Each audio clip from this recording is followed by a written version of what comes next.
ओम शांति। आज 3 जून 2022। आज की मुरली की मुख्य पंक्तियां हैं। मीठे बच्चे, ये खेल है कब्रिस्तान और परिस्तान का। ये खेल है कब्रिस्तान और परिस्तान का। इस समय कब्रिस्तान है, फिर परिस्तान बनेगा। तुम्हें इस कब्रिस्तान से दिल नहीं लगानी है। आज का प्रश्न है, मनुष्य कौन सी एक बात को जान ले तो सब संशय दूर हो जाएंगे। उत्तर है, भगवान कौन है, वह कैसे आते हैं, ये बात जान ले तो सब संशय दूर हो जाएंगे। जब तक अपने परमपिता को नहीं जाना, भगवान को नहीं जाना, तब तक संशय मिट नहीं सकते। निश्चय बुद्धि बनने से विजयमाला में आ जाएंगे, लेकिन एक एक बात में सेकंड में पूरा निश्चय होना चाहिए। आज का गीत बजा है, छोड़ भी दे आकाश सिंहासन, अब धरती पर आ जा रे। ओम शांति। भगवान बैठ बच्चों को समझाते हैं, ये है बेहद का रूहानी बाप। आत्माएं सभी रूप तो जरूर बदलती हैं, निराकार से साकार में आते हैं पाठ बजाने कर्म क्षेत्र पर।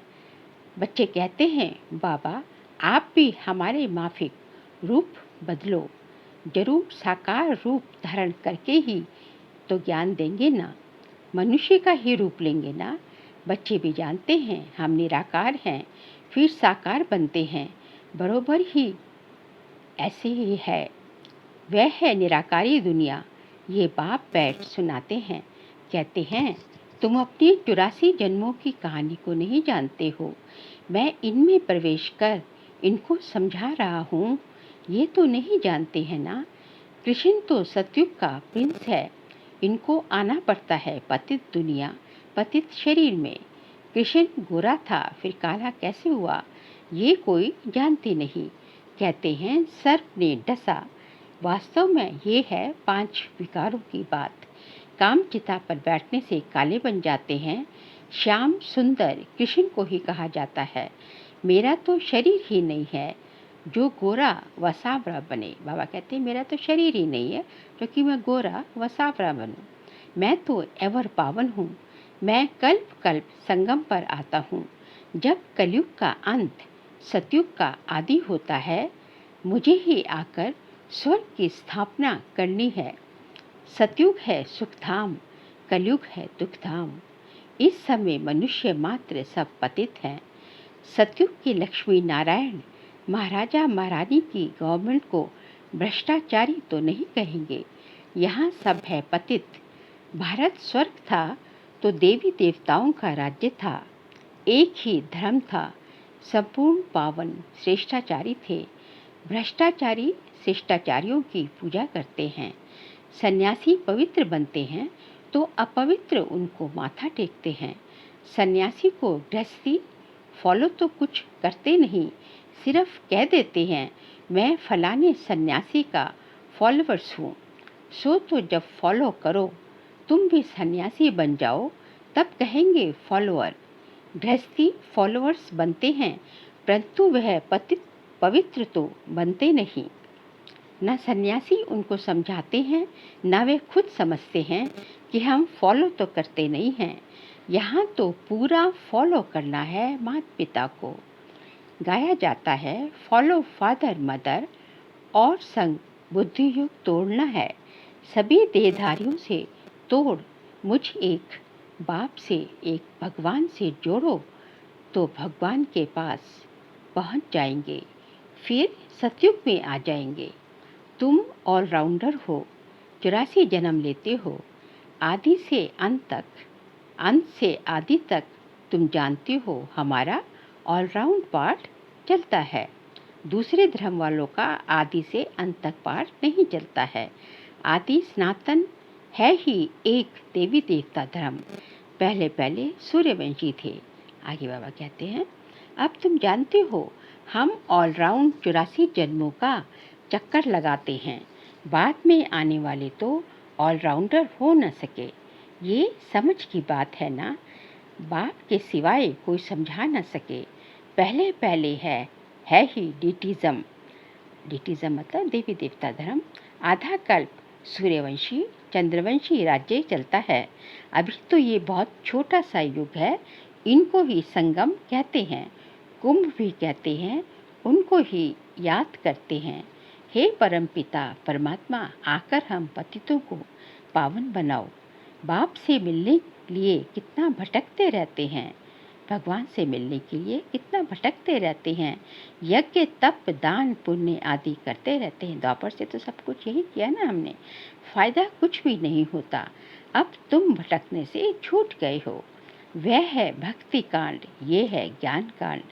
भक्ति मार्ग आधा कल्प चलता है, ये है ज्ञान मार्ग। इस समय तुमको पुरानी दुनिया से वैराग्य दिलाते हैं, इसलिए तुम्हारा ये है बेहद का वैराग्य।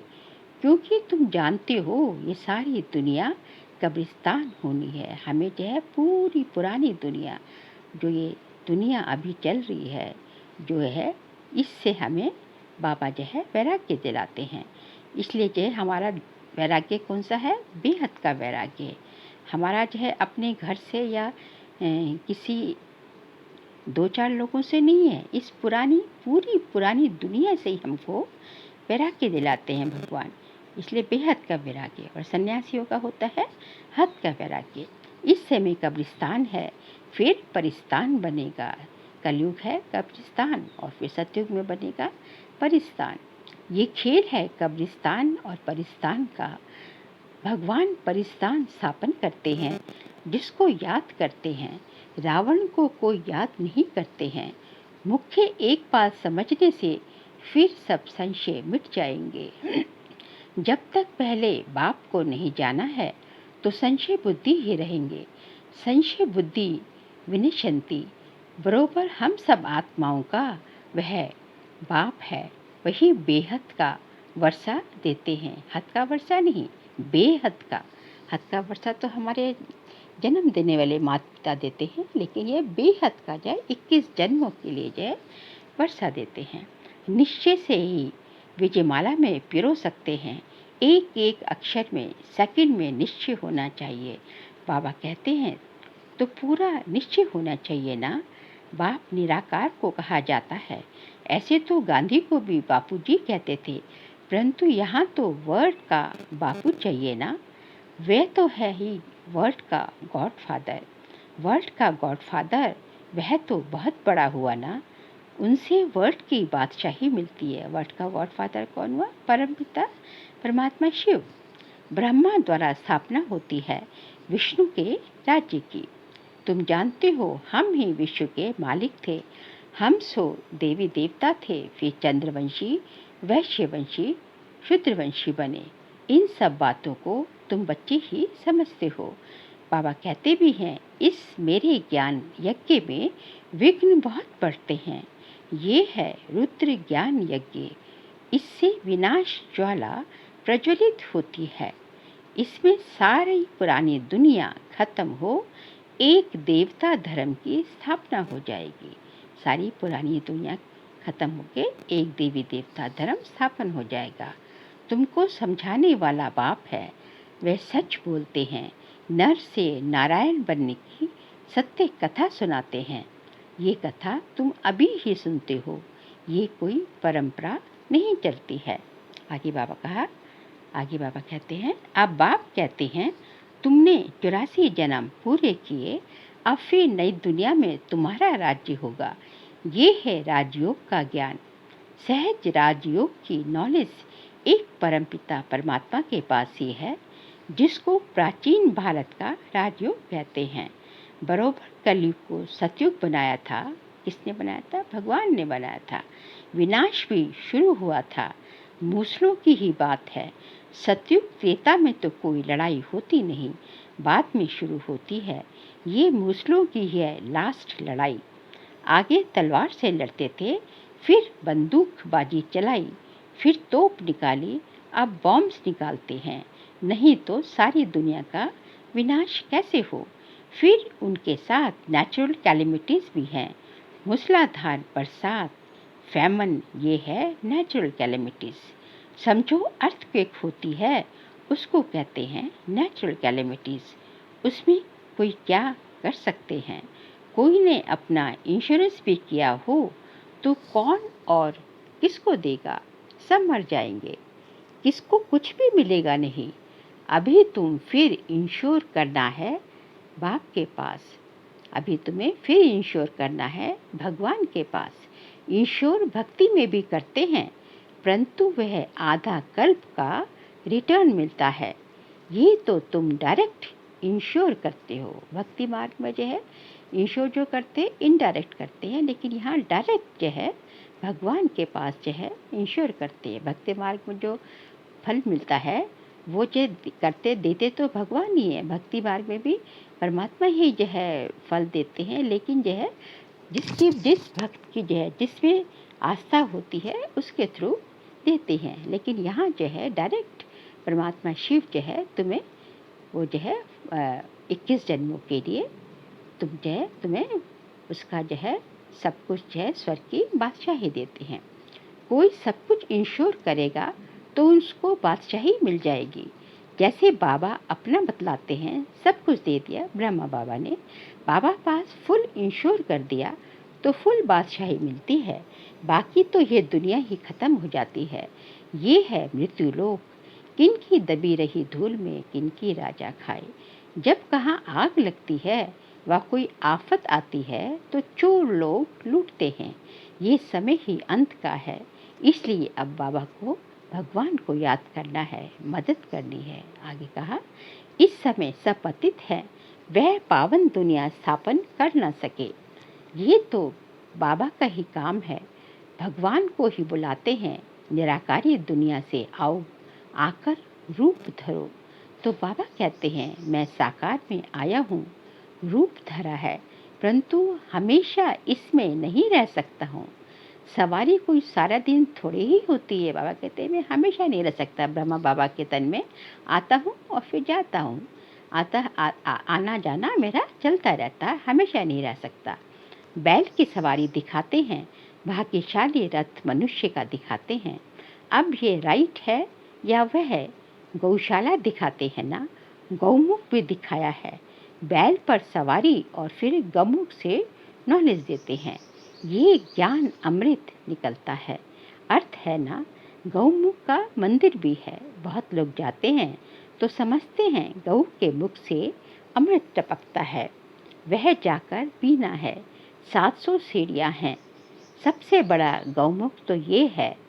अमरनाथ पर कितनी मेहनत कर जाते हैं, वहाँ है कुछ भी नहीं, सब ठगी है। दिखाते हैं शंकर ने पार्वती को कथा सुनाई। अब क्या पार्वती की दुर्गति हुई जो उनको कथा बैठ सुनाई। मनुष्य मंदिर आदि बनाने में कितना खर्चा करते हैं। बाबा कहते हैं खर्चा करते करते तुमने सब पैसे गंवा दिए हैं। तुम कितने सॉल्वेंट थे, अब इनसॉल्वेंट बन गए हो। फिर मैं आकर सॉल्वेंट बनाता हूँ। तुम जानते हो बाबा से हम वर्षा लेने आए हैं, तुम बच्चों को दे रहे हैं।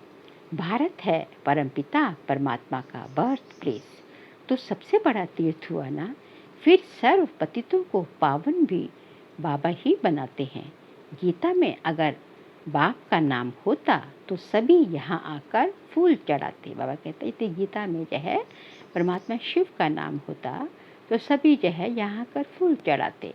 बाप के सिवाय सभी को सद्गति कौन दे सकता है। भारत ही सबसे बड़े से बड़ा तीर्थ है, परंतु कोई को मालूम नहीं तो जैसे बाप की महिमा अपरंपार है, वैसे भारत की भी महिमा है। हेल और हेवन भारत बनता है। अपरंपार महिमा है ही हेवन की, अपरंपार निंदा फिर हेल की करेंगे। आगे कहा, तुम बच्चे सचखंड के मालिक बनते हो, यहाँ आए हो बाबा से बेहद का वर्षा लेने। बाबा कहते हैं मन बना भव और सबसे बुद्धि योग हटाए मामेकम याद करो। याद से ही पवित्र बनेंगे। नॉलेज से वर्षा लेना है, जीवन मुक्ति का वर्षा तो सबको मिलता है, परंतु स्वर्ग का वर्षा राजयोग सीखने वाले ही पाते हैं। सद्गति तो सबकी होनी है ना, सबको वापस ले जाएंगे। बाबा कहे मैं कालों का काल हूँ, महाकाल का भी मंदिर है।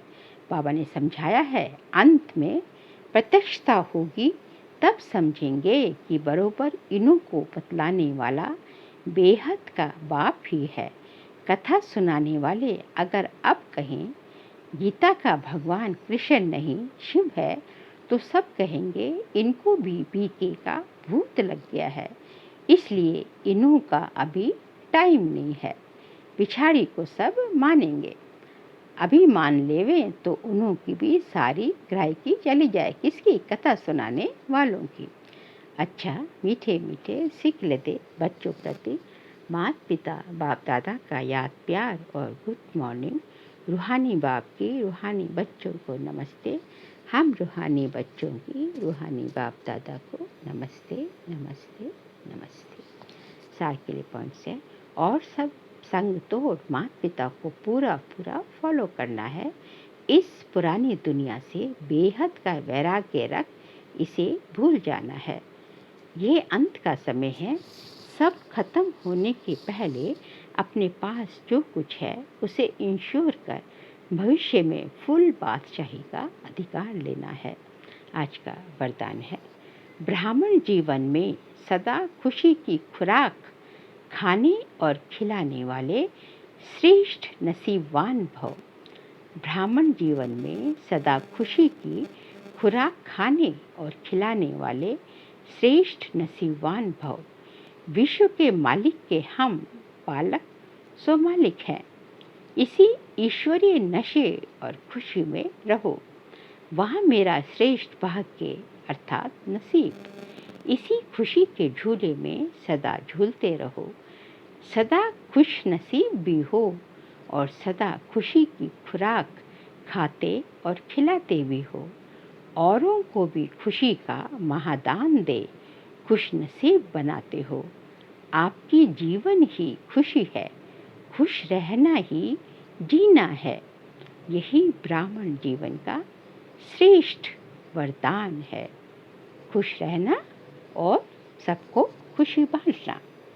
आज का स्लोगन है, हर परिस्थिति में सहनशील बनो तो मौज का अनुभव करते रहेंगे। हर परिस्थिति में सहनशील बनो तो मौज का अनुभव करते रहेंगे। यदि हम, बाबा कहते हैं, हर परिस्थिति में यदि हम सहनशील बन जाएंगे, हर परिस्थिति को जो है साक्षी होकर देख के जो है उसको अपने अंदर जो है उससे जो है प्रभावित नहीं होंगे। कैसी भी परिस्थिति हो उसको साक्षी होकर देखेंगे और उससे जो है उसकी जो है अफेक्ट नहीं आएगा हमारे में, हम जो अफेक्टेड नहीं होंगे। हमारी स्थिति जो है ऊपर नीचे नहीं होगी, एक रस रहेगी। हमारी स्थिति में परिवर्तन, हमारी स्थिति में जो है फर्क नहीं आएगा। तो जो है हमारी स्थिति एक रस रहेगी, तो जो है नेचुरली स्वतः ही जो है हम जो है हर परिस्थिति में जो है मौज का अनुभव करते रहेंगे, क्योंकि हर परिस्थिति में जो है हमको हम पे कोई इफेक्ट ही नहीं आ रहा। चाहे कैसी परिस्थिति हो हमारे लिए, चाहे अच्छी हो चाहे बुरी हो, चाहे कोई निंदा कर रहा, कोई स्तुति कर रहा, चाहे मान कर रहा, कोई अपमान कर रहा, सुख है या दुख है, तो सभी परिस्थितियों में यदि हम सहनशील बनकर उसका जो है साक्षी होकर जो है रामा के हर सीन को देखेंगे, तो जो है स्वतः ही जो है मौज का अनुभव करते रहेंगे। आगे जो है माताश्री जी के जो है अनमोल महावाक्य हैं, ये अपना ईश्वरीय ज्ञान अपनी बुद्धि से नहीं निकाला हुआ है, ना कोई अपनी समझ या कल्पना है या संकल्प है, परंतु ये ज्ञान सारी सृष्टि का जो रचता है उस द्वारा सुना हुआ ज्ञान है। और साथ साथ सुनकर अनुभव और विवेक में जो लाया जाता है वो प्रैक्टिकल आपको सुना रहे हैं। अगर अपने विवेक की बात होती तो सिर्फ अपने पास चलती, परंतु ये तो परमात्मा द्वारा सुन विवेक से अनुभव में धारण करते हैं। जो बात धारण करते हैं वो जरूर जब विवेक और अनुभव में आती है तब अपनी मानी जाती है। जब तक जो है उसको जब तक जो आपने सुन लिया तो वो आपकी अभी तक अपनी नहीं बनी, लेकिन जब आप उस बात को सुन के अपने में धारण करते हैं और उसको जो है अपने जो है अनुभव में लाते हैं, तब वो आपकी अपनी मानी जाती है, तब वो बात जो है आपकी अपनी बन जाती है। तभी कहा जाता है कि अनुभव ही सबसे बड़ी अथॉरिटी है। ये बात भी इन द्वारा हम जान चुके हैं। तो परमात्मा की रचना क्या है? परमात्मा क्या है? बाकी कोई अपने संकल्प की बात नहीं है। अगर होती तो अपने मन में उत्पन्न होती। ये अपना संकल्प है। इसलिए जो अपने को स्वयं परमात्मा द्वारा मुख्य धारणा योग्य पॉइंट मिली हुई है, वो है मुख्य योग लगाना। परंतु योग के पहले ज्ञान चाहिए। योग करने के लिए पहले ज्ञान क्यों देते हैं? पहले सोचना, समझना और बाद में योग लगाना। हमेशा ऐसे कहा जाता है, पहले समझ चाहिए, नहीं तो उल्टा कर्म चलेगा। इसलिए पहले ज्ञान जरूरी है। ज्ञान एक ऊंची स्टेज है जिसको जानने के लिए बुद्धि चाहिए, क्योंकि ऊंचे से ऊंचा परमात्मा हमको पढ़ाता है। सेकंड पॉइंट है, ये ईश्वरीय ज्ञान एक तरफ तोड़ना और दूसरे तरफ जोड़ना है। कहाँ से तोड़ना है? लौकिक दुनिया से तोड़ना है और जो है अलौकिक दुनिया की तरफ परमात्मा से या भगवान से जो इसको जोड़ना है। एक परमात्मा के संग जोड़ो, जिस शुद्ध संबंध से हमारे ज्ञान की सीढ़ी आगे बढ़ेगी, क्योंकि इसी समय आत्मा कर्म बंधन वश हो गई है। वह आदि में कर्म बंधन से रहित थी, मतलब जो है सतयुग में जो है कर्म बंधन से रहित थे। बाद में कर्म बंधन में आई, द्वापर से कर्म बंधन में आई और अब फिर से उनको अपने कर्म बंधनों से छूटना है। आत्मा को अपने कर्म बंधनों से छूटना है। अब अपने कर्मों की बंधाई मानी भी ना हो और कर्म करना अपने हाथ में रहे, माना कर्म पे कंट्रोल हो, तब ही कर्मों की बंधाई मानी नहीं आएगी। इसको ही जीवन मुक्ति कहते हैं, मतलब जीवन में रहते हुए मुक्त अवस्था। ये कर्म जो है आपको बांध नहीं रहे। कर्म का कोई जो है कर्म का और कर्म के परिणाम का जो है आपके ऊपर कोई इफेक्ट ही नहीं आ रहा। आप जो है उससे मुक्त है। नहीं तो इसको ही जीवन मुक्ति कहते हैं। नहीं तो कर्म बंधन में चक्र में आने से सदा काल के लिए जीवन मुक्ति नहीं मिलेगी। अब तो आत्मा से पावर निकल गई है और उनके कंट्रोल बिगड़ कर्म हो रहे हैं, लेकिन कर्म आत्मा से होना चाहिए और आत्मा में जोर आना चाहिए और कर्मों को इस स्थिति में आना चाहिए जो कर्मों की बंधाई मानी ना रहे। नहीं तो मनुष्य दुख सुख के लपेट में आ जाते हैं, क्योंकि कर्म उन्हों को खींचता रहता है। आत्मा की शक्ति उस पावर में आती है जो कर्मों की बंधाई मानी में ना आए। ये है रिजल्ट। मम्मा कहती है कि आत्मा की शक्ति जो है तब आती है जब जो है आत्मा जो है कर्मों के आत्मा को जो है जब जो है उसको बांधे ना, जो है कर्म जो है जब उसको बांधे ना, तब जो है उसमें पावर आती है। इन बातों को धारण करने से जब जो है कर्मेंद्रियाँ जो उसके अफेक्टेड ना हो, शरीर जो है उससे प्रभावित ना हो, आपकी स्थिति ऊपर नीचे ना हो, कर्म जो है जब शरीर उसको जो है आत्मा को बांधे ना, इन बातों को धारण करने से सहज हो जाएगा। इस क्लास का मकसद यही है। बाकी अपने को कोई वेद शास्त्र पर डिग्री हासिल नहीं कर ली है, बल्कि इस ईश्वरीय ज्ञान से अपने को अपनी जीवन बनानी है, जिस कारण ईश्वर से वो शक्ति लेनी है। अच्छा, ओम शांति।